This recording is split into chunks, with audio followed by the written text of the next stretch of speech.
Olá, caro amigo, nós estamos juntos mais uma vez para conversarmos sobre como termos a nossa cuca fresca, vencermos as nossas ansiedades e juntos aprendermos a partilhar, a construir, a aprender como ter uma vida mais saudável e feliz diante de Deus. E assim, vamos partilhar algumas características importantes para o trabalho em grupo, já que juntos nós estamos construindo uma mente, uma vida, relacionamentos, profissões, a nossa saúde de uma forma mais integral, de uma forma mais de acordo com a vontade de Deus. E em grupo nós temos algumas características peculiares que vamos então estar conversando ao longo desse vídeo. Sabe assim, quando nós estamos num grupo, nós às vezes gostaríamos de falar certas coisas, mas não falamos por estarmos num grupo. Temos um tanto quanto de receio, medo a respeito do que os outros vão pensar, ou seria bom não falar certas coisas. E até certo ponto é muito bom que isso exista. Afinal, nós não vamos revelar a nossa intimidade assim para quem nós mal conhecemos. Isso é sábio. Mas também até certo ponto não é tão bom assim, pois nós não aproveitamos completamente o grupo e não deixamos o grupo crescer também através de nós, porque a nossa experiência pode também auxiliar uma outra pessoa da mesma forma em que nós somos auxiliados quando vemos como o outro vence suas dificuldades ou se esforça para isso e nós podemos também vencer. Então, nesse contexto, e durante as várias avaliações individuais que nós teremos durante o decorrer do grupo Cuca Fresca, nós vamos então fazer algumas reflexões. E nós temos algumas características do trabalhar em grupo, do viver, do relacionar-se, que gostaria de destacar aqui, justamente para que nossa reflexão nos leve a vencer os nossos temores, as nossas ansiedades. Dentro disso, nessa fala das minhas características, do meu contexto, eu gostaria de iniciar alguns destaques com vocês. Vamos lá? Pois bem, nós estamos diante assim, o fato de eu ser médico, muitas vezes a maior parte das pessoas que participam do grupo são meus pacientes, então muitas vezes o fato de eu ser médico interfere um pouquinho, até certo ponto uma coisa boa, até certo ponto não, porque a gente tem vários níveis de intimidade, mas isso é assunto para uma outra palestra, e faz com que as pessoas não sejam completamente sinceras ou tenham certas reservas ao falar comigo. O que eu vou vir pensar delas, o que o outro no grupo pode pensar, interfere bastante, sabe? E também tem aqueles que na frente do médico diz uma coisa e depois faz outra, como por exemplo o ilustrado nessa gravura, né? Então o médico pediu que eu suspendesse o álcool e o sal. Eu só não sei se essa altura já tá bom. Sabe essa coisa de, doutor, você quer que eu viva ou tu quer que eu dure? Às vezes a gente acha que para viver, ser feliz, tem que ter certas práticas, certas ações, pensamentos, falas, situações na nossa vida que nós já estamos acostumados e elas estão associadas com prazer, com bem-estar, com a felicidade, mas elas poderiam ser diferentes, especialmente se nós quiséssemos aprender a gostar do que é bom, do que é melhor. E assim nós poderíamos ser felizes e saudáveis ao mesmo tempo. Viver, e se Deus nos permitir, durar e durar bem, vivendo bem, com qualidade e felicidade. E é por isso que a mudança necessária nos faz algumas reflexões. Será que a pessoa que não muda, ela não quer? Ela não sabe como mudar ou a importância da mudança? Será que isso não lhe foi ensinado? Ou será que foi ensinado, mas o que ela aprendeu ou que lhe foi ensinado, será que foi adequado? Sabe, às vezes as pessoas chegam no médico com uma longa lista de queixas, de demandas, e até isso ser transformado em necessidade, ser transformado pelo profissional, fazer a pessoa perceber a necessidade da mudança e ela começar a fazer a mudança primeiro de uma forma artificial, tem que se cuidar, tem que se policiar, é assim, não é assado, até isso virar algo natural, que ela passe a fazer assim automaticamente. O inconsciente leva tempo. Leva tempo. E ainda tem aqueles que têm tantos temores que eles olham assim, eu olhei os meus sintomas na internet e eu pensei que poderia ser qualquer uma dessas tantas doenças. Então, doutor, será que eu tenho uma dor que ela passa lá daqui para aqui, para lá, para cá? Então, deve ser essa dor passageira. Eu vou lhe dizer uma coisa, doutor, se você não, por acaso, disser que eu tenho alguma coisa grave, descobrir algo grave em mim, você vai se haver com os meus advogados. Então a gente vai estar entrando no centro cirúrgico, a porta de entrada do céu, né? E então você vai lidar com um médico e errar é humano. Ou então começa a fazer as contas dos gastos, né? Então, vendo em relação aos teus exames, não mudou muita importância. Eu acho que nós vamos continuar com a mesma medicação. E aí chegamos ao ponto onde a respeito do tratamento interfere no nosso dia a dia, né? A gente vê que muitas vezes nós falamos aquilo que achamos que o outro quer ouvir e nós ouvimos apenas o que nós queremos ouvir. Então a fala e a audição seletivas. Às vezes essa nossa falta de sinceridade com a vida e com as coisas sérias realmente interferem a ponto de atrapalhar a nossa felicidade e aumentar a nossa ansiedade. Será que seria diferente se a gente estivesse numa sala de aula? Seria diferente se nós estivéssemos num grupo? Ou, como aqui, esse grupo terapêutico, a gente se reúne aqui nos encontros do grupo Cuca Fresca, será que nosso comportamento seria diferente? Será que com outras pessoas nós somos mais extrovertidas, introvertidas? Como é que fica? Sabe quando a gente chega e pergunta assim, há alguma dúvida? Silêncio, né? Ninguém fala nada. Há alguma certeza? Continuam em silêncio. Continuam em silêncio. Então, a gente percebe isso, né? Toda sala tem pessoas que são diferentes, comportamentos diferentes. E nós já fomos assim, né? Nós que já passamos por uma sala de aula, que já estudamos, nós vimos as pessoas assim. Na sala você tem o que não vem, que é o matador da aula, né? Você tem aquele que fica ali, mas só está de corpo presente. Tem o que só reclama, tem o que fica cantando, tem o que está despreparado, tem o que dá risada, o brabinho, o crítico, o apaixonado, o que estudioso, o estressado, os vaidosos, os amigos inseparáveis, e assim vai, né? Então nós temos lá os diferentes temperamentos. E aqui é um gráfico a respeito dos temperamentos. Então nós temos os 4 tipos de temperamentos. Isso é uma coisa antiga em medicina, tanto na questão de saúde mental. Isso vem desde os tempos ainda da própria Idade Média. Vários médicos, especialmente de origem árabe, trabalharam isso. Os gregos também trouxeram para dentro da medicina clássica ocidental. E isso foi por muito tempo,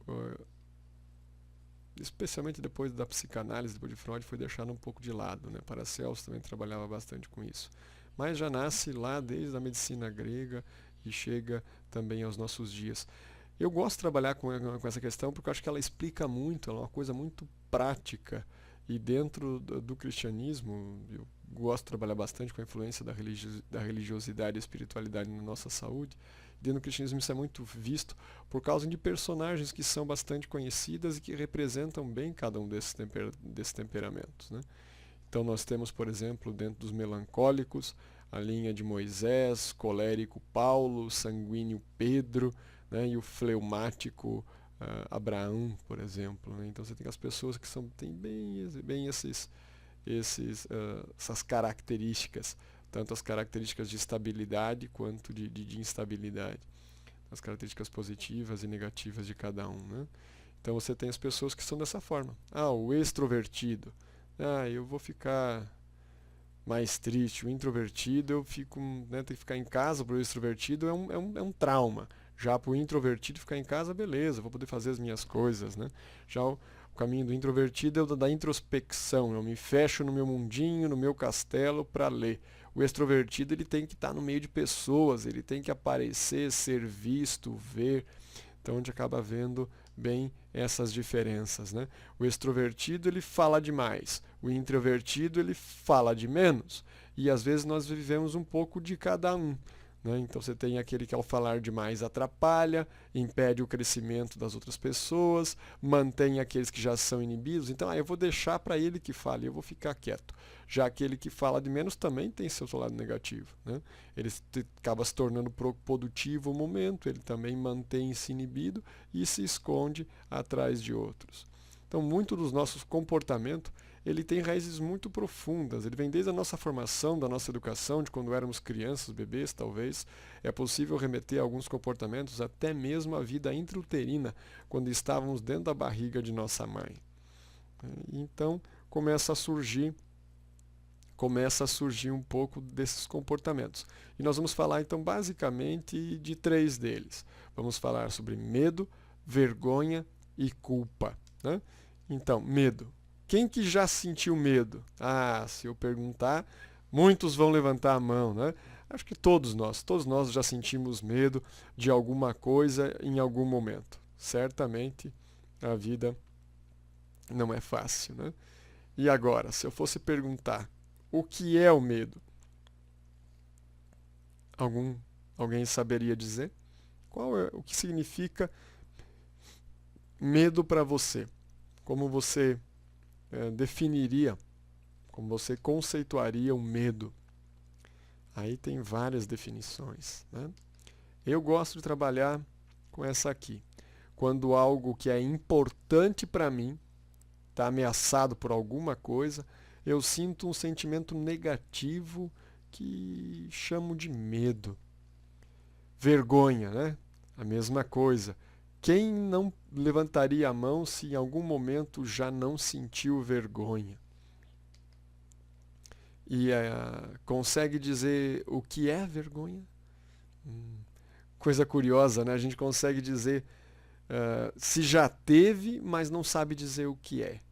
Sabe, para poder vencer algumas coisas, a gente tem que ter uma noção do que é, para poder justamente saber como reagir.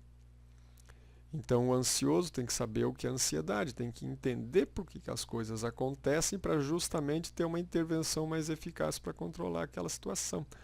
O medo, quem tem medo, tem que saber o que é o medo. Quem tem vergonha, tem que saber o que é vergonha. A gente vai falar daqui a pouco de culpa, a mesma coisa. E curioso, a gente consegue lidar com isso mesmo sem saber dizer o que é. É porque há uma noção intrínseca, interior, até mesmo inconsciente, do que é isso. Então, se a gente tem isso inconsciente, também podemos ter conscientemente. E dessa forma, a intervenção que a gente vai estar fazendo tem chance de ser mais eficaz. Pois a partir do momento que passa pelo consciente, pode se definir num aprendizado e num novo comportamento mais estável e que pode estar mais ao nosso controle. Pois bem, quando algo meu, algo íntimo meu, eu não queria que os outros soubessem disso, mas foi exposto. Então, acontece que sentimos algo negativo que chamamos de vergonha. E culpado, né? Quem já não se sentiu culpado? Opa, olha quanta gente fazendo coisa errada. A culpa. Sabe, nós vamos ter um encontro aqui que vamos falar basicamente de culpa, perdão, mágoa. É algo importante para nós trabalharmos. Mas hoje, apenas na questão dos comportamentos, das atitudes, para justamente ter uma atitude melhor perante a vida, perante a luta contra a ansiedade, pela conquista da nossa felicidade, para chegarmos no nosso objetivo, que é ter paz, calma, serenidade, tranquilidade, mansidão, domínio próprio. Apesar dos problemas, nós vamos limitar a uma reflexão a respeito de qual é a nossa resposta perante essas três coisas: medo, vergonha e culpa. Então, se eu já me senti culpado, será que eu consigo definir o que é a culpa? Difícil, né? Mais uma vez, dentro da linha que a gente estava exercitando até aqui. Um sentimento negativo que eu sinto quando algo que me é importante está ameaçado. Medo. Um sentimento negativo que eu tenho quando uma coisa minha, íntima, que eu não queria que fosse exposta, foi exposta por algo que fugiu do meu controle de repente, ou aconteceu. Eu senti vergonha. E culpa? Bom, culpa não tem como se definir sem não trazer o conceito de certo ou errado. Então, aconteceu que quando fizemos algo moralmente ou eticamente errado, tenha sido algo feito porque eu quis fazer consciente ou inconscientemente. Então, foi descoberto, de repente, por mim mesmo, eu fiz sem perceber, ou por uma outra pessoa. Então, eu sinto sentimentos, tenho pensamentos que estão ligados ao que nós chamamos de culpa. Pois bem, como é que eu respondo ao medo? Existe basicamente dois tipos de resposta. Ou fujo do medo. Não, não sou medroso. Uma fuga, estou negando. Ou simplesmente saio correndo. Fuga pode ser algo positivo ou negativo, depende da situação. E de qualquer forma, se é algo recorrente ou se refere-se a medo, por exemplo, de uma pessoa, e eu tenho contato frequente com essa pessoa, ou seja, eu tenho medo disso frequentemente, então a fuga nem sempre é a melhor resposta. Sabe, ou eu fujo e aí só consigo um alívio momentâneo, como por exemplo preservação da vida. Diante dessa situação, o passarinho devia ter medo e voar. Assim como eu estou com medo e pego um abraço gostoso do papai e da mamãe. Às vezes a fuga é algo positivo.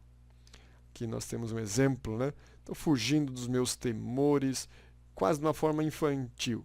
Ponho minhas coisas ali nos ombros e saio.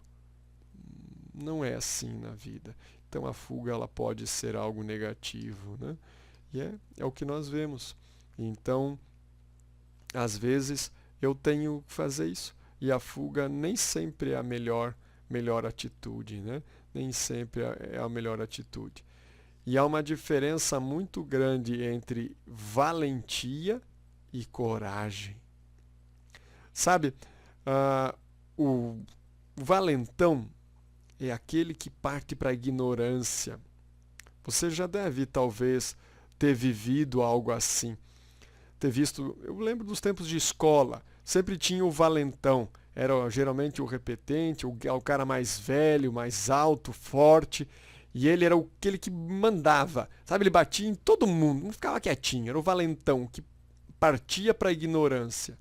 Esse, na realidade, ele está escondendo alguns temores dele, alguma coisa que aconteceu com ele, e para poder ter a atenção, o prazer, aquilo que lhe traz felicidade e bem-estar, ele tem que manter essa valentia, essa força.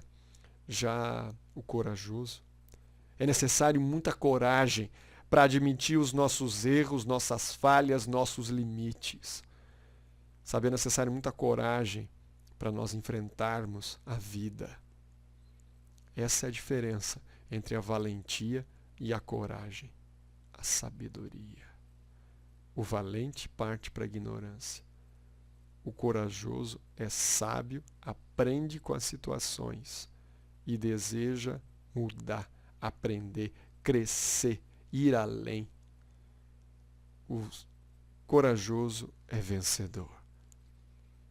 Então, dentro dessa questão de mudança de atitude perante a vida, perante o que sentimos, pensamos, com o que acontece conosco, como nós somos afetados ou como nós nos deixamos afetar, é que está a diferença em se eu venço ou se eu perco, entre o sucesso e o fracasso na luta contra a ansiedade, na conquista da felicidade, com esse meu objetivo: calma, paz, segurança, tranquilidade, mansidão, domínio próprio, apesar dos problemas, circunstâncias, situações. Respostas ao medo: fujo ou enfrento? Encarar os grandes desafios. Eu posso olhar para aquilo que me põe medo como uma oportunidade de conquista, de superação. Que realmente a nossa coragem seja maior do que o nosso medo. São exemplos, né? Me equilibrar, andar nessa vida.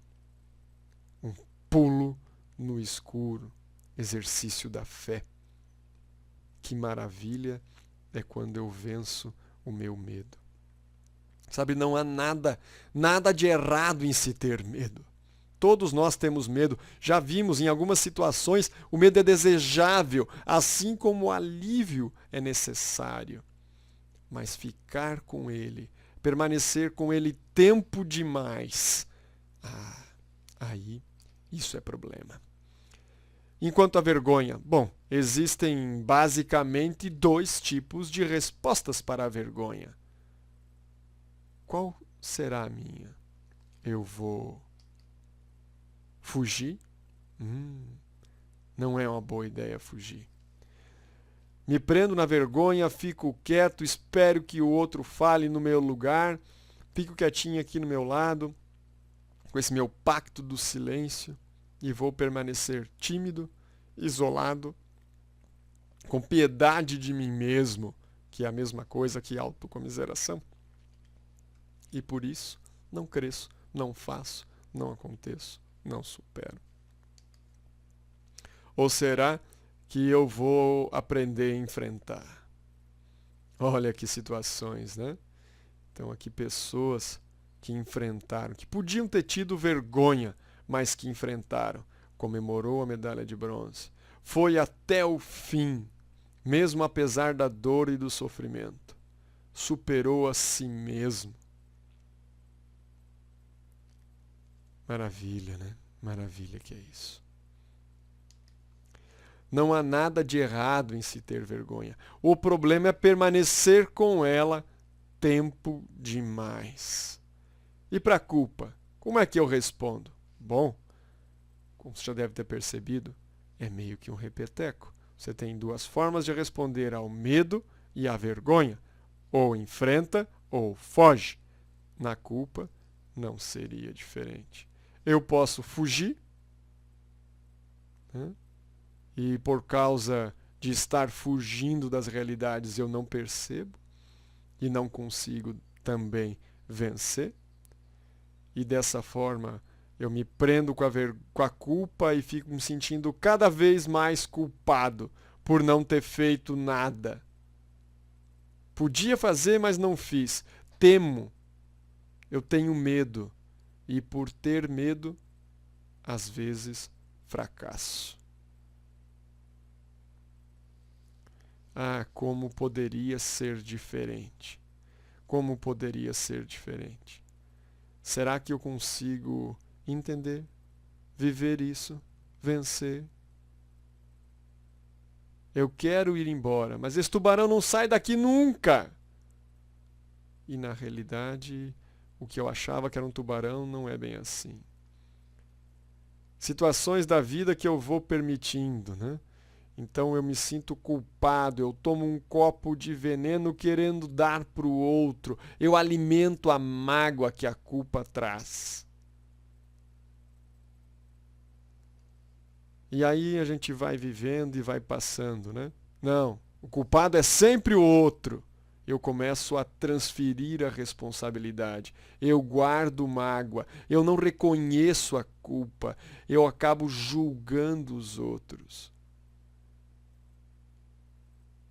Eu não vejo ela, não a reconheço, como é o caso dessa ilustração aqui, né? E aí depois, quando acontece, onde foi que eu errei? Ou eu posso enfrentar. Sabe, o perdão é dos melhores remédios para a culpa. Talvez o único. Ele apaga realmente a culpa. Pode até não apagar a consequência do erro, mas a culpa sim. Depois a gente vai ou conviver ou tentar consertar, mas apaga a culpa, tira a mágoa. Assim eu aceito o erro, eu assumo o erro, me responsabilizo por ele. Posso tanto perdoar como pedir perdão. Não há nada de errado em se ter culpa. Sabe, a culpa é uma coisa que Deus colocou na nossa mente. É algo para nos percebermos. Tanto que nós precisamos da graça do perdão, como nós percebermos o que é certo e o que é errado. Nós não devemos ficar com ela, permanecer com ela tempo demais. Às vezes, por causa da culpa, um sentimento triste, a pessoa para no processo do perdão. Ela não chega a se arrepender, clamar pela graça e receber o perdão de Deus. E por causa disso fica preso em si mesmo, preso nas circunstâncias, na própria mágoa, na autocomiseração, na autopiedade. Quando nós podemos ir além e desfrutarmos da bênção do perdão e da graça de Deus. Assim como nós perdoamos, nós somos perdoados. Chega a estar na oração do Pai Nosso. Tamanha é a importância disso. O problema é permanecer com a culpa por tempo demais. E assim a pessoa que é ou introvertida ou extrovertida acaba tendo várias atitudes diferentes. O introvertido é mais reservado, enquanto o extrovertido é mais sociável. O introvertido pensa mais. E o extrovertido, ele age e, por sua vez, ele contagia. Ele é um entusiasta. Um planeja mais, o outro é mais conservador. Um desfruta de tempo sozinho, o outro gosta de eventos sociais. Um resolve os seus problemas com um pouco mais de a cabeça dos pensamentos, da razão. Já o outro resolve os seus problemas, mas precisa de ajuda, que as pessoas colaborem. Um prefere conversas, o outro prefere discussão em grupo. E assim são os comportamentos das pessoas, dos introvertidos e os extrovertidos. E também é assim quando nós estamos num grupo de saúde mental, no grupo Cuca Fresca.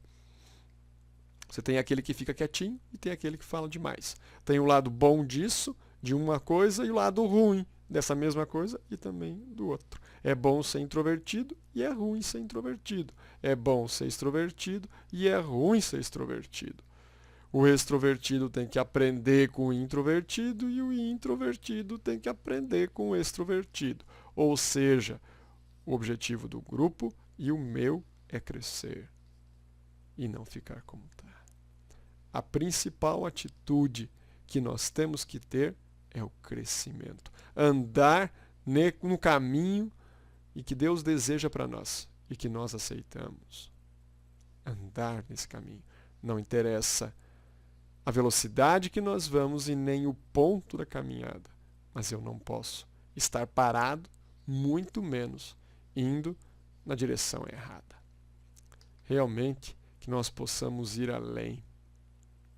Que possamos aproveitar o melhor de nós mesmos para termos um bom grupo, um bom aproveitamento. Sabe quando a gente anda ali, na corda bamba, no fio da navalha, mas quando nós aprendemos a superar os nossos obstáculos, desafios a nós mesmos. Se você está na direção certa, você está na direção que Deus quer que você caminhe. Se você não sabe como seguir, clame a Ele. Porque assim como Ele prometeu no Salmo 32, verso 8, Ele te ensinará o caminho. Deus te abençoe.